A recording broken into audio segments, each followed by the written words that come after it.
Good afternoon and welcome to this webinar. It is an introduction to the California ELA ELD framework presented by California Reading and Literacy Project, Fresno region. My name is Jean Berletic, and let's go ahead and get started.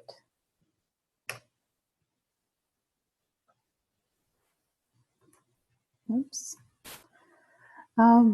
We'll begin by taking a look at an introduction to the framework. And the introduction gives us the vision and goals for California's children and youth as presented by the California framework. Let me give you a little background on myself. My name is Jean Kofelt-Berletic, and I am a CRLP teacher leader and a 5th grade teacher. I have a passion for science, literacy, language, and learning, and I love talking to teachers about the framework and how it really describes what our job could and should look like in the 21st century. Let's get started by taking a little poll of who's with us today. So let's see, have you go ahead and answer a couple of questions about getting to know you. So what describes your current role in education? And there's a second question that asks you to rate your familiarity with the ELA ELD framework. So if you could just take a second and enter your information, we'll see who's with us.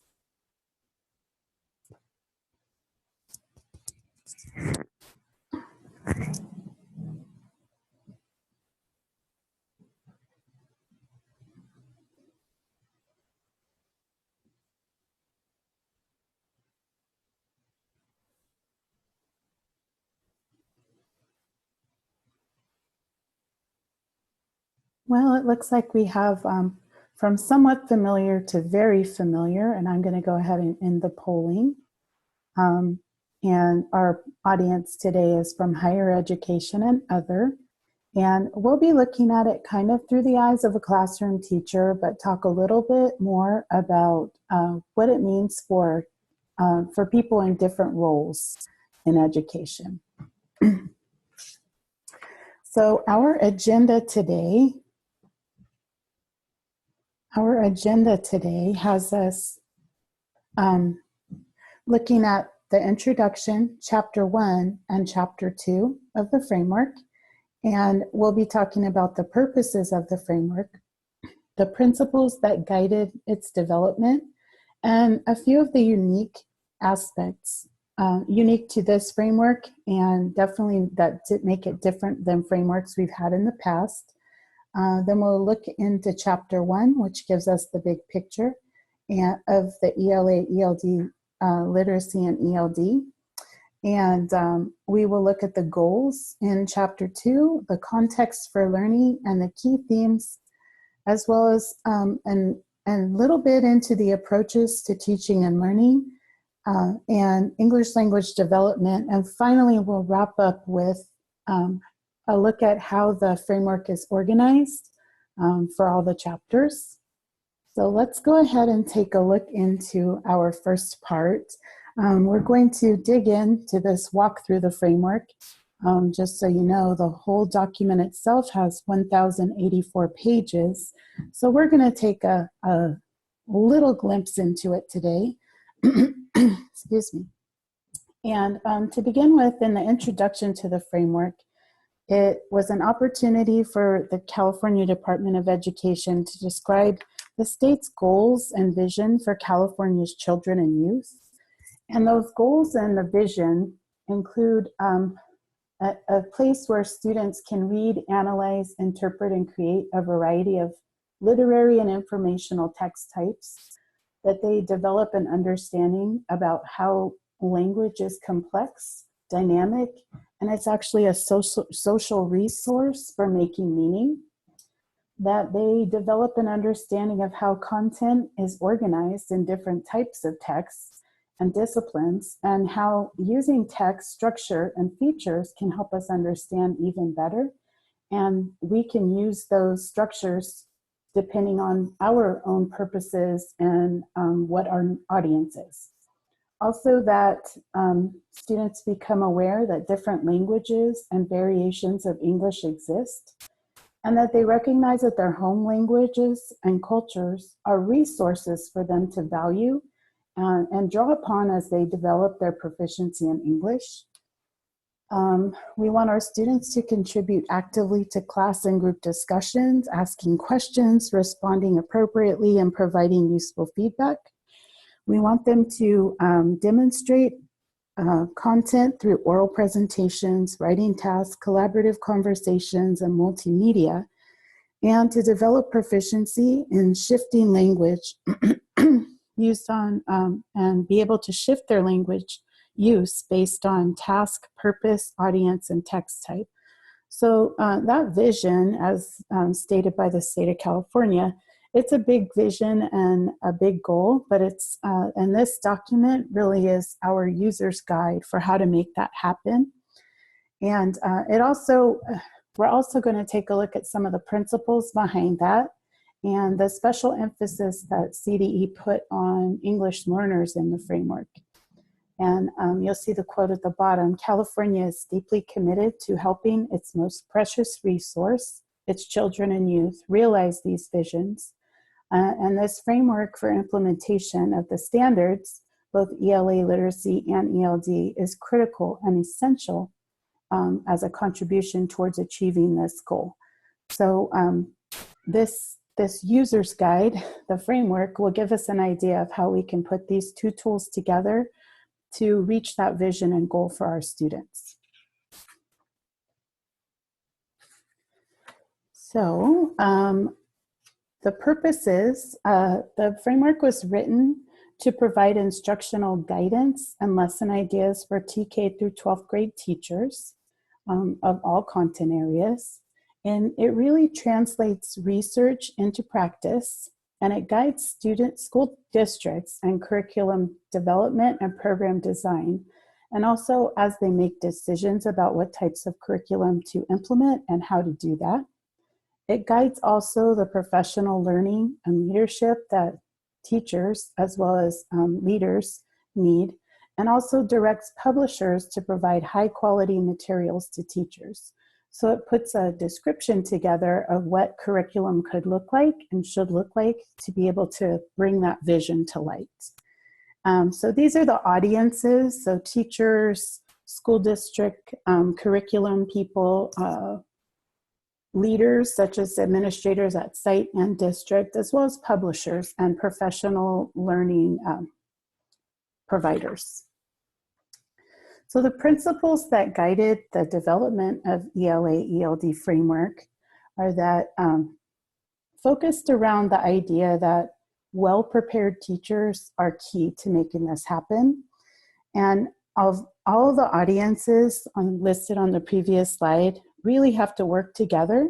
It's a shared responsibility we have to share the responsibility for students' literacy and language development with everybody. And implementing this using effective teaching is essential to student success. And it is made possible through motivation and engagement. Those are crucial roles in learning. So some of the unique aspects of the framework, and when I say unique to this framework as opposed to language arts frameworks in the past, as well as other frameworks for other content areas, it integrates two sets of standards in all the chapters. So the chapters are divided by grade level spans, and it not only addresses or talks about how we can implement the Common Core standards for ELA and literacy, but also ELA or ELD standards, and discusses the standards in terms of the key themes rather than content areas like reading, writing, etc. The way the standards are divided up. For a couple of reasons, because the ELD standards are laid out in a different way than the ELA standards, but it also enables us to see the connection between the different standards and how reading doesn't really exist on its own. It is dependent upon writing and listening and speaking and so on. It also integrates multiple content areas and literacy. So it's not just a document that's made for people who teach English or K-5 teachers who teach reading, but for all teachers who teach students. This framework is relevant and important for them, and it integrates the ELD standards as well. Another unique aspect, and I really feel like they really set the bar high with this, and the new frameworks and other content areas have followed, is it tells and shows. So it is deeply grounded in current research, but it provides snapshots and vignettes that illustrate the standards in action. And that was kind of missing in the past. And it's a really good way. We're going to take a look at a couple of examples of these. It's a really good way to visualize the connections between the content areas as well as the skills that students are working on. There's also a big focus on equity and access, and it also promotes collaboration and shared responsibility. So throughout the framework, you're going to hear how this work is going to be made possible by collaboration amongst all of the stakeholders and all of the stakeholders taking responsibility for their piece. And looking at the snapshots, I have a couple of examples here, and we're not going to look at them too deeply today, but we will in future webinars. Here's an example of what you might see. This snapshot is integrated strands of ELA and ELD in a transitional kindergarten class. And so it gives you a snapshot of what's happening in a classroom. The vignettes go a little deeper and give you a bigger picture of what's going on with regards to looking at data and collaboration. But the snapshots are usually about a 1-page, and they give you a snapshot of what it might look like in a classroom if a teacher here in this case is integrating ELA and ELD standards, meeting her students' needs. This snapshot is integrated ELA and science in grade 2 and designated ELD connected to ELA in grade 4. And it carries on through integrated math and literacy in grade 6. So as you can see, this document is also something that teachers who teach math in middle school or high school could take a look at and see how would I include literacy to strengthen my math instruction or my science instruction in this snapshot, which is reading like a scientist in grade 12. And we actually have reading like a scientist in all the grade levels as well. So like I said, we'll be looking more deeply at the vignettes and snapshots in upcoming webinars we have planned for grade level spans. But just to give you an idea, that's a resource that's been included and also copied, or not copied, but carried on also in other frameworks, like for instance in science. They have those as well. Digging into the framework, let's take a look at what's in Chapter 1. And Chapter 1 is an overview of the standards. And many of our teachers are very familiar with the Common Core standards for ELA and literacy. Another thing that makes this framework distinct from frameworks in the past is even in those 1,000 plus pages, the standards are not included in that because this is a guide for using both of the sets of the standards, so ELA literacy and also ELD. But it does include a description of the background, intent, nature, organization, and structure of the standards, and the same for the ELD standards. And it really focuses on the interrelationship between the California Common Core state standards for ELA literacy and the California ELD standards. This big picture is actually well described in this graphic, which is called the circles of implementation.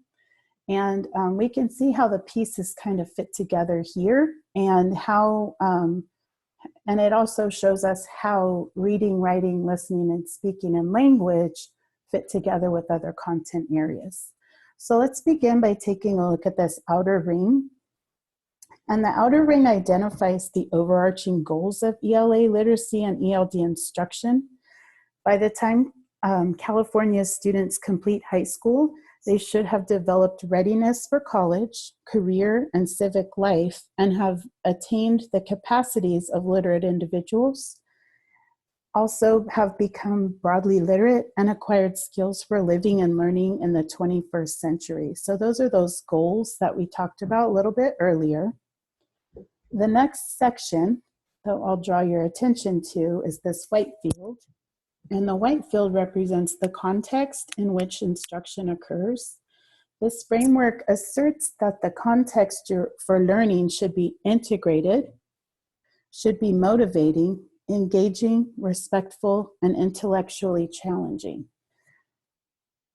And you will see those pieces played out in the vignettes and the snapshots as well as the information that follows about the circling, what these areas that are circling the standards.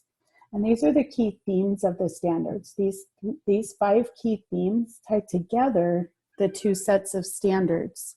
And these key themes are meaning making, language development, effective expression, content knowledge, and foundational skills. And these are the organizing structures or organizing components of all the grade level discussions in the upcoming chapters.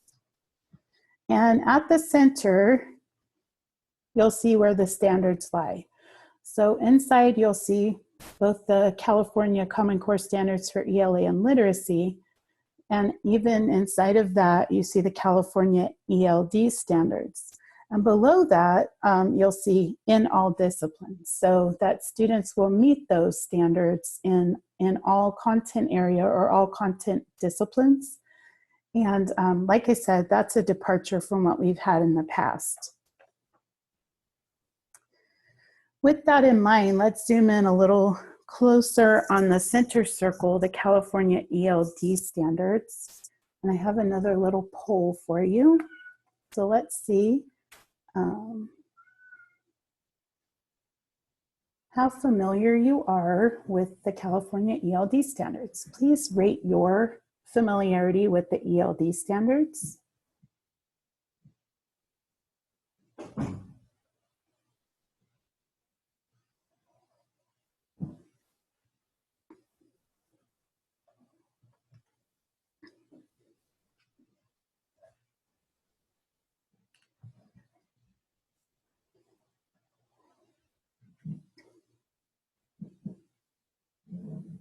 Okay, I will end the polling there. We can see nobody feels very familiar, so we're going to take a little look into them. We're going to zoom in and think about how they were intended, why they, how they were written, and how they fit together with the ELA standards. So, as you can see up at the top, we have the California ELD standards. And they were actually derived from the California Common Core Standards for ELA and Literacy, and from current research and theoretical frameworks. And they have several shifts, or they represent several shifts from ELD standards in the past, and how they will be used will be different than how we used them in the past as well. One concept that is a shift is that language is seen as a resource for meaning making. It's a resource from which students can make specific choices, which vary depending on the audience, the topic, and the mode of communication. And important that this notion of language suggests that teachers should portray language not as a set of grammatical rules to learn, but rather as a powerful resource for achieving specific purposes like entertaining, persuading, interpreting, or explaining. So oftentimes in ELD classes in the past, and even with our previous language standards or ELD standards, we had kind of a list of grammatical forms that went with different levels, but they didn't have the context that these do. And so that's a big shift. Another related concept is that students are developing conscious understandings or language awareness about how language works to make meanings in different situations. And that English learners are capable of learning about how English works and how to make intentional and deliberate choices about language, depending on their purpose, audience, topic, and so forth. Oftentimes in the past, they worked on grammar, but they didn't necessarily have it in a context that was authentic. This says, you have an authentic purpose for using language, and that gives you a better chance at actually learning it and using it. Another concept that is a shift is that students at all levels of English proficiency are focused on meaningful interaction with others and with complex texts. Many of the ELD programs of the past presented students with watered down curriculum, watered down language, vocabulary, and structures, and not a lot of opportunities to talk. So this is a big shift that students will be learning and using language and content. So they'll learn language and content and use those together in collaborative conversations about rich texts, concepts, texts and concepts, and also through interactions with literary texts, informational texts, and their peers. And they're actually learning that language, about language, and they're learning knowledge of the world. So we're not waiting on the content until they have the language. They're using both, and they grow in an iterative fashion. So rather than simplifying the language, you'll see the orange box up at the top. The California ELD standards are focused on amplifying the pieces of language that English learners need to be successful in ELA and literacy. So this is another departure. And the framework provides specific recommendations on instruction, assessment, and curriculum. Key here is intellectually challenging.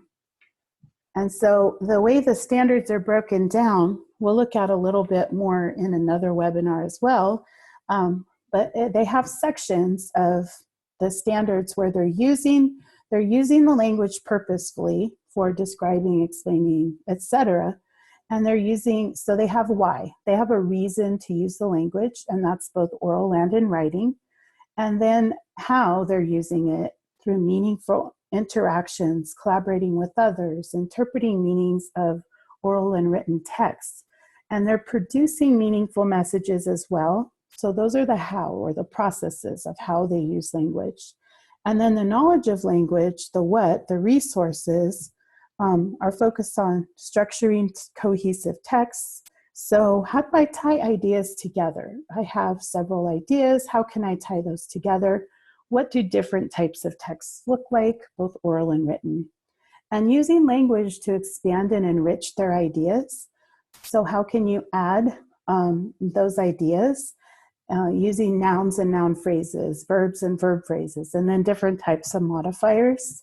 And then finally, combining and condensing ideas. So how can I put them together and tie them together if they have something in common? And these groupings of the how and the what and the why start with TK and go all the way through 12th grade. With that in mind, the framework also explains and describes, well, the ELD standards started, and then the ELA ELD framework explain how integrated and designated ELD work in tandem to provide English learners what they need throughout the day. So integrated ELD is provided to all English learners throughout the school day and across all subjects by all teachers. There's a lot of alls in there.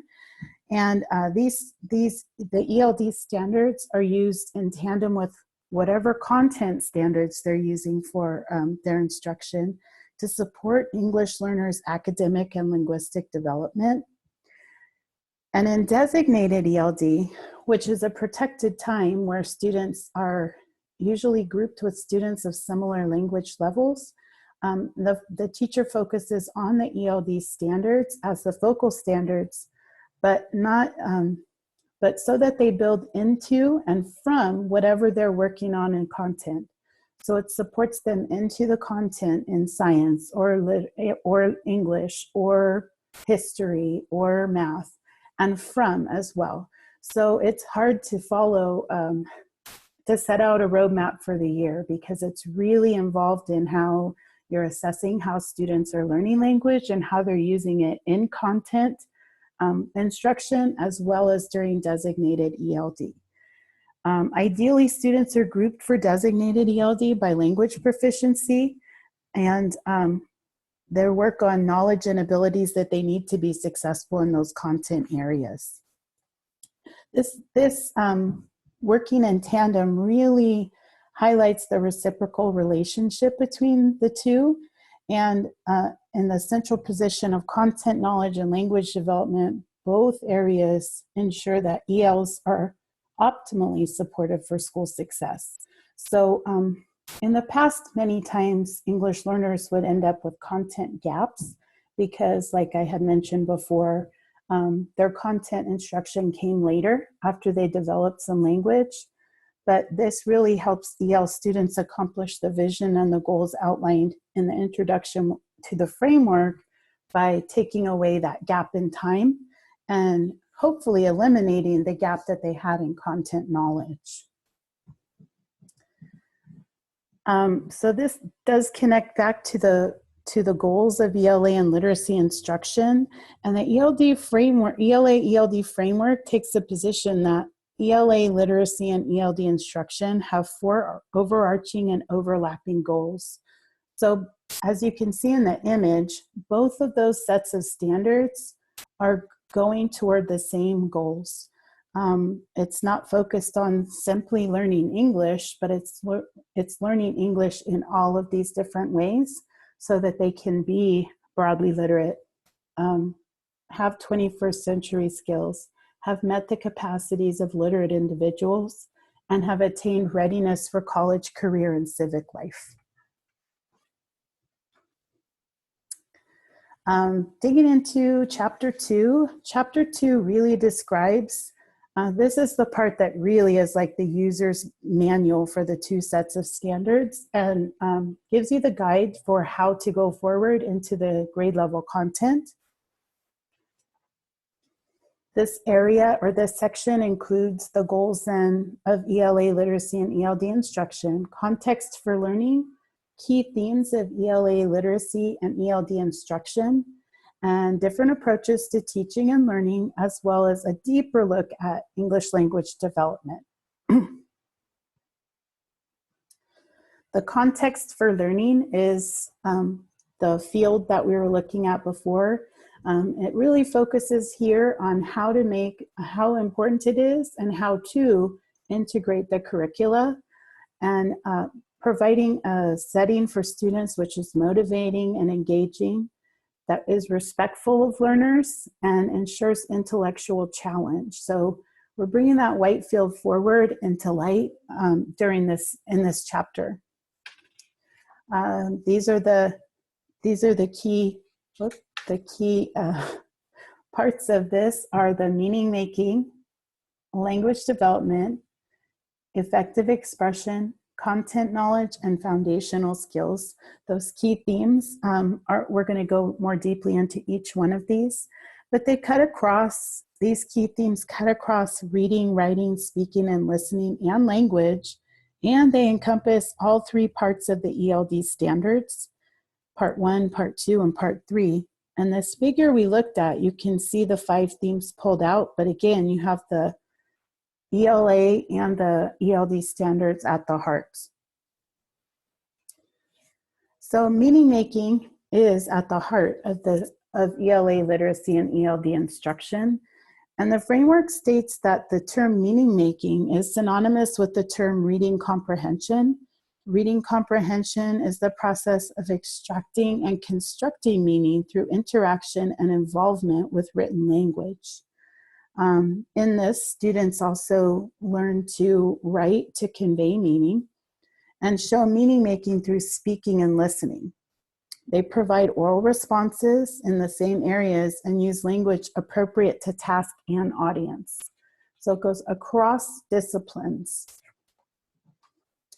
A little further with meaning making, we're thinking about meaning making in context of complex text. And complex text is complex in different ways. And I'm sure you're familiar with this triangle that has the different areas. So we have qualitative, quantitative, reader and task, and then how we support learners and what does it mean to read closely and what are text-dependent questions. So the qualitative are the levels of meaning or purpose, the structure, the language conventionality and clarity, how common the language is in the text, and then also the language or the knowledge demands. How does it relate to your students, to the students' life experiences, their cultural and literary knowledge, and also as well as content and discipline knowledge. So these knowledge demands can increase the complexity of a text qualitatively. The quantitative section is the one that can be done by a computer because it really just looks at word length or frequency, frequency of words, as well as sentence length. So it will give you a lexile level. But the qualitative part is really the part that the teacher determines based on who their students are and what their educational and life experiences have been. Another part of that is the reader and task. So I'm saying these students in my classroom, what is their motivation? What are their knowledge and experiences here? And how can I tap into those, as well as what am I asking them to do with this information? So why do they have to read it, and what are they going to have to do with the information? So the reader and task can also add to or take away from the complexity of the task. Because if you're asking somebody to listen to a story for enjoyment, the complexity level goes down, rather than if you're asking them to look for specific elements that might be more sophisticated. And so the teacher really needs to employ their professional judgment, their experience, and their knowledge of their students when they choose texts, and draw on their background knowledge using think alouds, explicitly teaching some vocabulary, and also guiding them to contextual understanding of words in the text, enabling them to engage in peer discussions, and systematically sequencing text so that they begin with maybe a more understandable text and build up to a more complex text.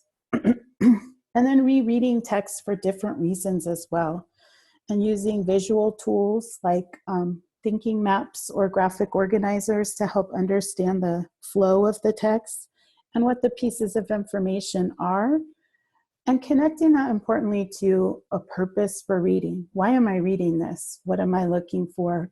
And thinking about that when they're done. And finally, writing in response to text, writing and speaking in response to text. And that gives them another opportunity to sort out their thinking, but it also gives the teacher a key piece of information about how well the student is understanding the text.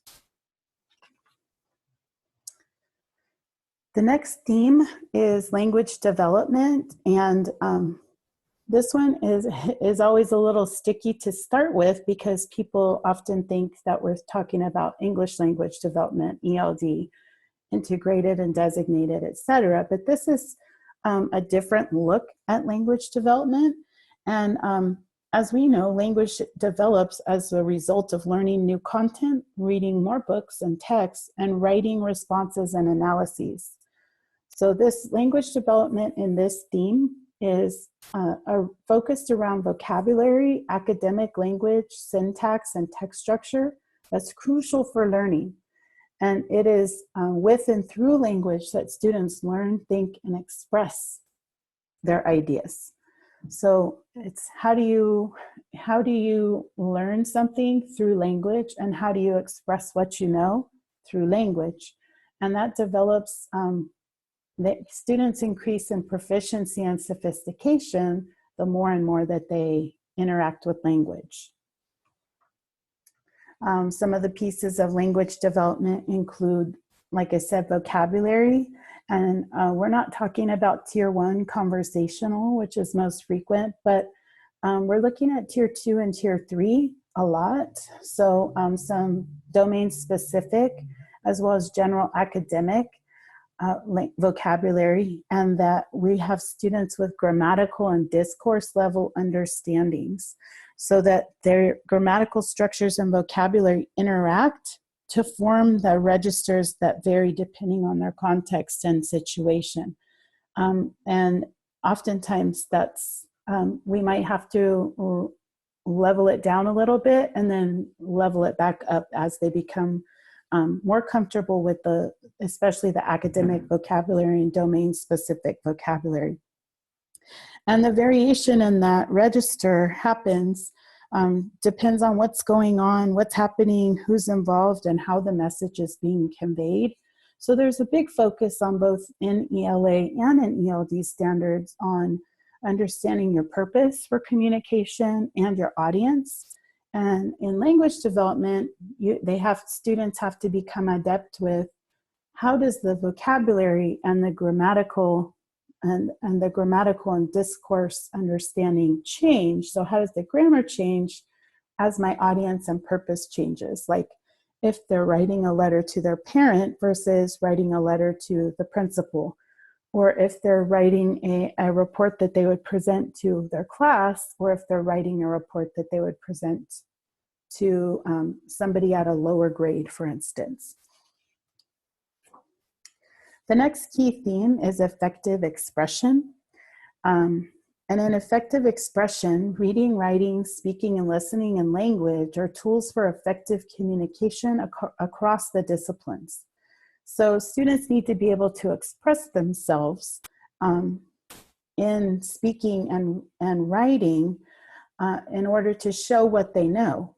And these expressions are both products of students learning and ways in which they learn. So the reading and the listening are how they're taking in the information. The reciprocal nature of reading, writing, speaking, and listening is such that each is constantly informed by the others. So it goes to say that the more you listen, the more you understand, the more you read, the more you understand, and the better you'll be able to express. So the more effective their expression will be, the more opportunities they get to express themselves. And it also broadens the ways that students express themselves. So they would express themselves in writing and speaking, as well as digital media and visual displays, movement, and more. And that's different. And there's a learning curve there for all of us in the classroom as well. What does it mean for them to express themselves through digital media and visual displays? And how do those things inform their expression? So the next one is content knowledge. So the next key theme, content knowledge. Content knowledge is built as students become proficient readers, writers, speakers, and listeners. Providing a place for content instruction within school schedule is critical. Reciprocity is key here. Content knowledge helps build reading and writing and language, and literacy helps build content knowledge. That is, students who know more about a topic or a text comprehend it better. So if I read a book about a baseball game, and I'm a big baseball fan, I get a whole different understanding than somebody who's never seen a baseball game would. The more you know, the more you can learn from a text. The California ELD standards facilitate English learners' acquisition and expression of language. And 2 points about content area instruction here are crucial. First, content area instruction should be given adequate time in the school day, even during the earliest years of schooling. So science and history can't wait. And secondly, content area instruction should include attention to literacy and language development in the subject matter and with subject matter appropriate pedagogy, including meaningful hands-on investigations, explorations, projects, demonstrations, and discussions. Like I was saying while we were talking about the ELD standards, oftentimes those things are put aside until kids get a little older. But what the research shows us is that the pedagogy that goes with different content areas and the experience in those content areas really helps strengthen kids' literacy skills. Research indicates that content knowledge plays a significant role in comprehension. Therefore, it's crucial that content instruction, including but not limited to science and history, math, and the arts, is given significant attention throughout the years of schooling. So not waiting until they're in middle school to have a history class, and even to talk about arts and music and give them different outlets as well as different input. Research also indicates that it is crucial in content, it is crucial in content areas that students are reading, writing, listening, and speaking. So varying the ways that the information is coming in. And that the content text should be consistent with the content standards for the grade level and reinforce the content learning.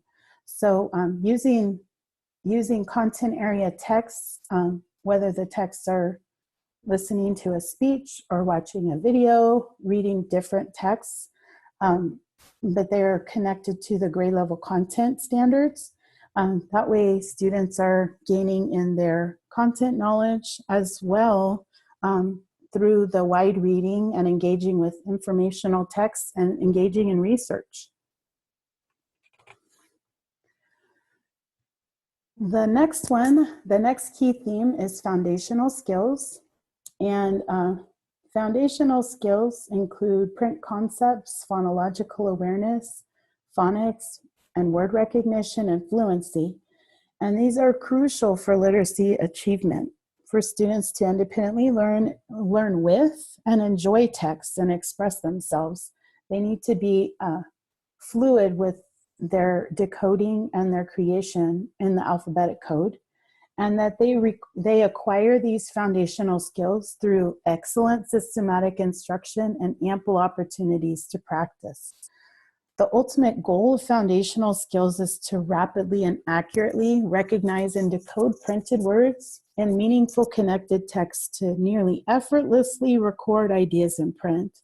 So to fluently read and effortlessly write, and getting students to that fluent level gives them the ability to independently engage with and use printed language for their own purposes. So it becomes their own tool, and they know how to use it to both read or take in information and also express their ideas. It's highly connected with effective expression. The ELA-ELD framework's position on foundational skills is that acquisition of the foundational skills is crucial, and that the purpose of acquisition is to enable rich, meaningful engagement as readers and writers with print. And that needs to be obvious to learners. So oftentimes I have encountered students who think the purpose of reading is to decode every word rather than to understand it. So they need to understand that the reason they're learning to decode texts and to write is so that they can have meaningful engagement as readers and writers. And the continuum of phonics and word recognition skills is not necessarily taught in specified grade levels because student proficiency varies dramatically from grade to grade. And the starting point varies from child to child in accordance with what they've learned, how quickly they've learned, and that the emphasis really needs to be placing them on a continuum when we think about where do I begin. So oftentimes a whole class might not be in the same place with foundational skills, and the teacher might have to look at different groupings to see where the starting point is. But proceeding at an appropriate pace suggests that instruction should be differentiated, even beginning as early as kindergarten, TK or K, before students are taught new skills, they must learn the current ones. And it's really hard to think that the whole class instruction would be the most effective and efficient way to do this, because all the students on the same page will be boring for some students and frustrational for others. So differentiating instruction and foundational skills is key, because we want them to want to interact using text and language. So those are the 5 key themes, and we're going to take a look now at how the ELD standards work to amplify and emphasize different areas of the ELA standards.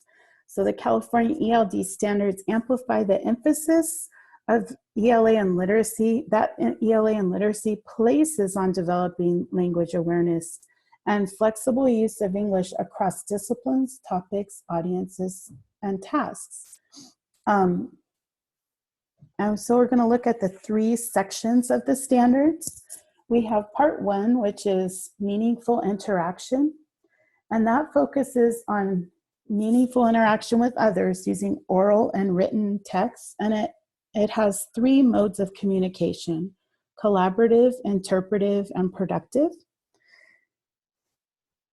Part 2 focuses on how English works to make meaning in the 3 broad language processes: structuring cohesive texts, expanding and enriching ideas, and connecting and condensing ideas. And part 3, there's foundational skills again, is foundational instruction for ELs who require it.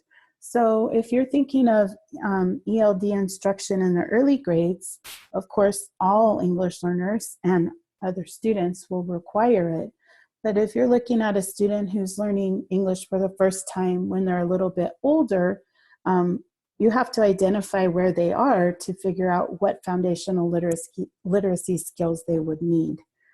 And the ELD standards signal to teachers how English learners' stages of development can be supported to develop language knowledge, skills, and practices.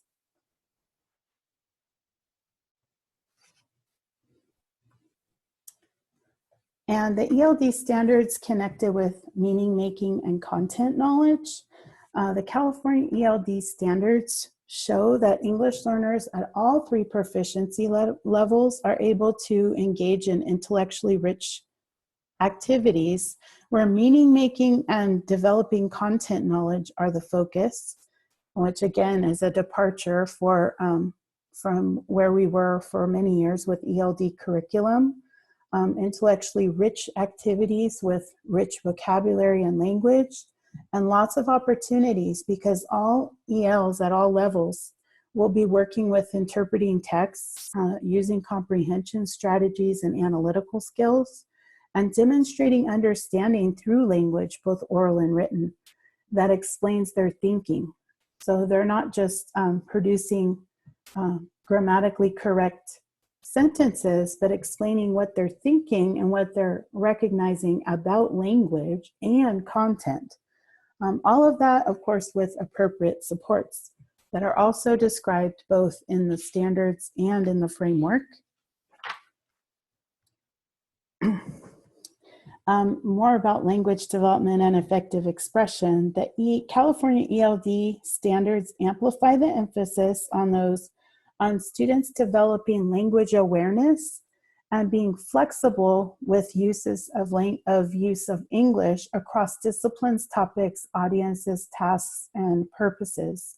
So I know it might seem like you're hearing that again. You're going to hear all these things again through the entire framework, because it's focused around these key themes from TK all the way through 12th grade.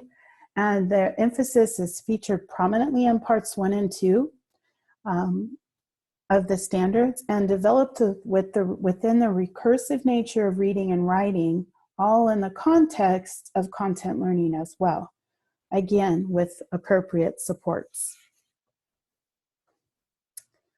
And foundational skills for English learners.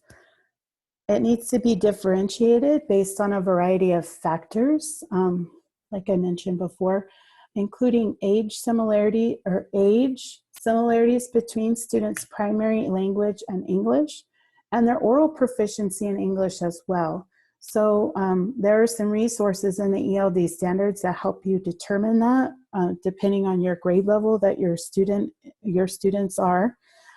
But we have to know what they know and what language they know as their primary language, because it's very different when a student is having to learn an entirely new code or a new alphabet, for instance, versus if they spoke a language that had a similar alphabetic formation to English. And there is a careful scope and sequence for building foundational skills in English, and it's critical to ensure that they have the foundational literacy skills in order for them to become fluent and accurately decode complex texts in English as they enter, especially the upper elementary grades. One challenge that this creates is when students come later and have foundational skills needs, the materials within this scope and sequence are usually further from the teacher's grasp. So a third grade teacher may have to go down to first grade material to find, okay, where does this begin for them? Where a sixth grade teacher might not have any materials to go to and may have to really look. So finding out where they are and knowing where they need to go, finding out where they are is key. The framework also talks about approaches to teaching and learning, and a really key focus on intentional teaching. And intentional teaching is using data and checking for understanding. It also digs into models of instruction. We'll take a look at that, as well as culturally and linguistically responsive pedagogy, strategically supporting students, and using assessment to inform instruction. They mention 3 models of instruction. And the 3 models of instruction are inquiry-based learning, collaborative learning, and direct instruction. And in most curricula that you will see, you'll see a variety of these. And in the past, we probably saw less of the inquiry-based learning and more of the direct instruction and collaborative learning opportunities. So there's I wouldn't say entirely new, but somewhat new focus on inquiry-based learning.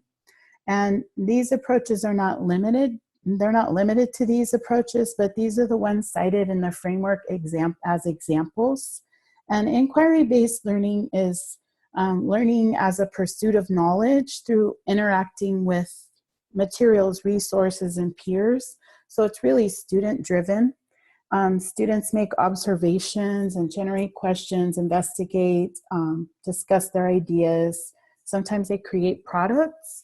And the products become really meaningful because they are their connection to their peers in the classroom, a way for them to present and share also outside the classroom. You oftentimes will see inquiry-based lessons or inquiry-based learning in science, and some in social studies as well. And so the branching out of that is a little newer, but to some of us, and a departure from what we've done in the past. Collaborative learning, I'm sure you're familiar with. It's 2 or more students working together towards a shared academic goal. It can be face-to-face, or here's the difference. It could be virtual, so they could collaborate over technology, over space, over time. And again, another place for us to think about how that looks and how do we manage that in a classroom. Reciprocal teaching, that is in small groups, focusing on, for instance, 4 comprehension strategies, summarizing, questioning, clarifying, and predicting. That's a more structured type of collaborative learning. And then, like for instance, sharing documents through Google, and it would be hard because one hard aspect I've heard teachers talk about a lot is, well, how do you grade that? Because the grading still needs to be individual, but the experience they had in creating something could have been collaborative. And direct instruction is what a lot of us are familiar with. A direct instruction, EDI or Madeline Hunter, It's a more systematic presentation of information with checking for understanding. Considering culturally and linguistically responsive pedagogy takes into account the classroom environment, the types of literature, that the literature includes multiple cultures, and engaging kids in readers' theater and a language-rich environment, and involving the parents, and also beyond that, the community. Community classroom environment is respectful of cultural and linguistic diversity. Getting to know your families and encouraging them to participate in your child's or their children's educational experiences is important. And bringing the community into the classroom engages the students in their exact environment and makes them know the importance of the important role they can play. And supporting students strategically has some guiding principles, and they're broken down into 4 categories: a universal design for learning, or UDL, a multi-tiered system of supports, which builds from what we've done with response to intervention in the past. There's that shared responsibility again, as well as using assessment to inform instruction. And using an assessment to inform instruction, it will be explained in each of the grade level span areas with regards to how do you plan, how to group, what type of scaffolds need to be provided, and how could you support primary language, and how you might structure the instructional day. So assessment can guide all of those things through collaboration and planning with groups of people. And last but not least, English language development. And this is another webinar that we have planned to go a little deeper into integrated and designated ELD. What types of instruction goes on in each one and how they support one another. But this gives us a picture of what a comprehensive program for English learners is. And it has multiple dimensions and components, but they must be highly integrated, and collaboration amongst teachers is key. So students need to learn to use English. They need to learn content through English, learn about how English works, and that is all a comprehensive English language development program that includes integrated and designated ELD. So we've talked today about a few of the chapters of the framework. We looked at the introduction, which again provided us with the vision and goals for California's youth, principles for guiding the framework development, and the key focus on English learners in the framework. And remember that the vision is behind all of the framework, everything we see in the framework. Chapter 1 provides us with an overview of the standards, the background, intent, nature, organization, and structure, and highlights the interrelationship between the 2 sets of standards that we're getting the handbook for when we look at the framework. Chapter 2 is the big guidebook, because it really talks about those key considerations in ELA, ELD literacy, instruction, and assessment, and connects it to the key themes, different approaches to teaching and learning, and English language development. You'll see each of these components in a grade level span section as well. And here's an example of what that looks like. So the grade level span overview will, for chapters 3 through 7, you'll see a span overview, but then it's broken down into sections for the grade, for each grade. And it talks about integrated and interdisciplinary approaches. And you'll see those key themes of ELA literacy and ELD instruction, but what it looks like for that specific grade level span, and then the grade. itself. And you'll get more specific information about supporting students strategically in those 5 key themes, as well as students with different needs and English learners. And what does ELD look like that? Integrated ELD and designated ELD in the grade level span and the specific grade. Woven into each of these sections also are those snapshots and vignettes that give us a picture of what it might look like to weave those things together. When we think of all that we've looked at today, it could be really overwhelming, but these sections, the way they're broken down, really make it doable and make you able to understand how you can make this happen. So chapters 3 through 7, like I said, are broken down by grade level spans, and I have links at the end of the presentation for you to take a look at and link to those exact pieces, because I'm sure you don't want to read through the whole 1,084 pages to find what you're looking for. Chapter 8, which these following chapters we'll also look at and further in future webinars, but chapter 8 is about assessment, and the focus on assessment is a little different. We have purposes and types of assessment, and it really gives us a new framework for understanding different assessment cycles. And there's a huge focus on the use of formative assessment to guide instruction. So having really short-term formative assessment cycles so that the teacher can really have information about how the students are doing in small increments, as well as a new focus on student involvement in assessment so that they can understand how they're doing, and they can provide feedback on how they're doing and what they need to work on, and that they really understand. So involving students in rubric making and reflection. Also, there's assessment of ELD progress, and in this section, it really focuses on assessing English learners' development through writing and really using assessment for information. Chapter 9 is about equity and access, and it looks at California's student diversity, and it breaks it down into different groups. So standard English learners, biliterate learners, students living in poverty, deaf students, bilingual and ASL and printed English, and students with disabilities.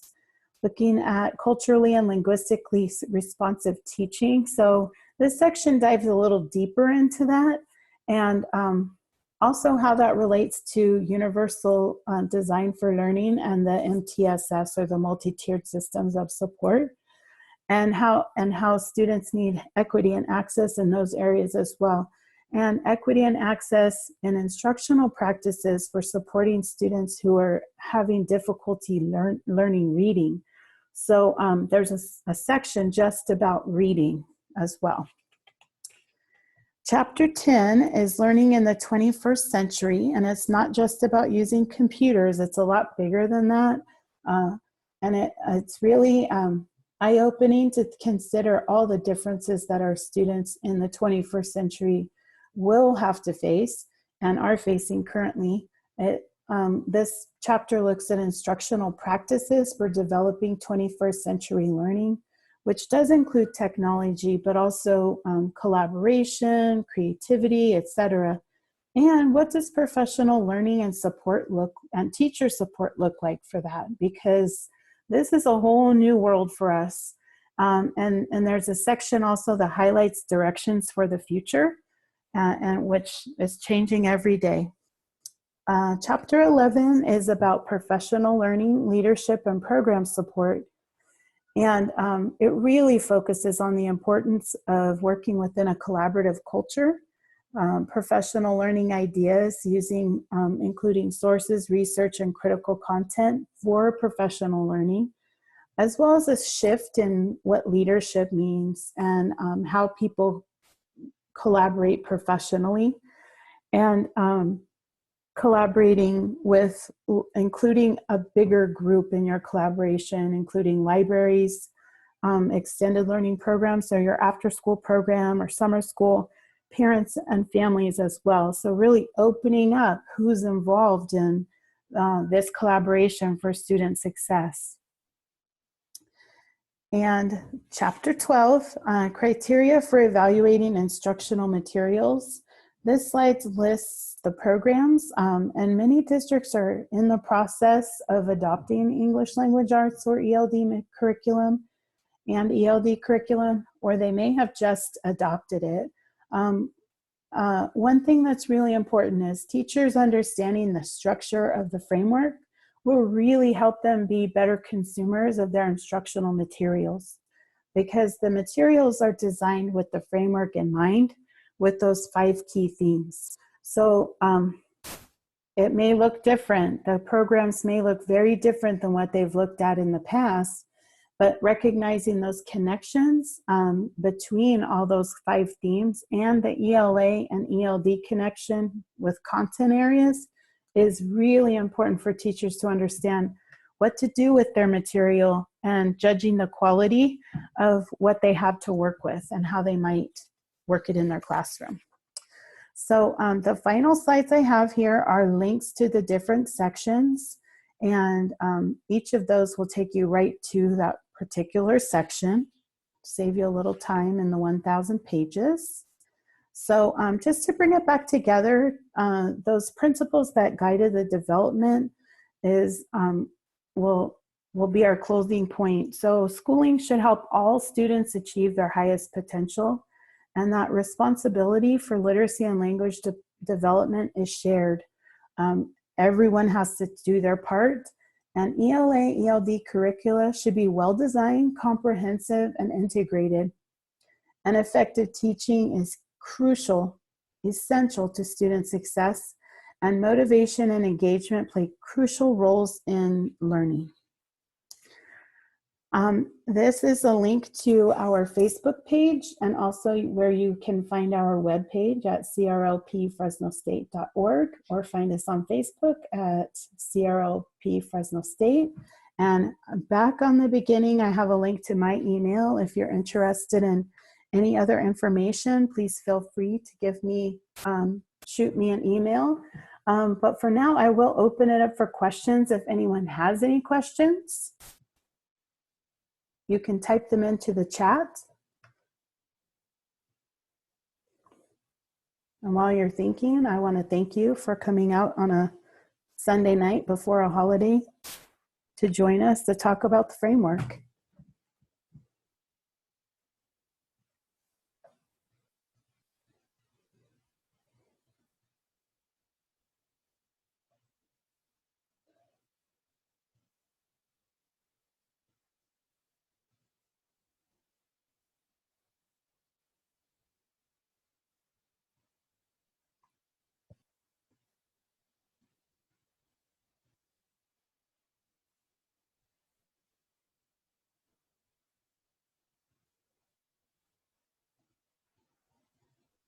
Once again, thank you, and I look forward to seeing you again on a webinar about the framework.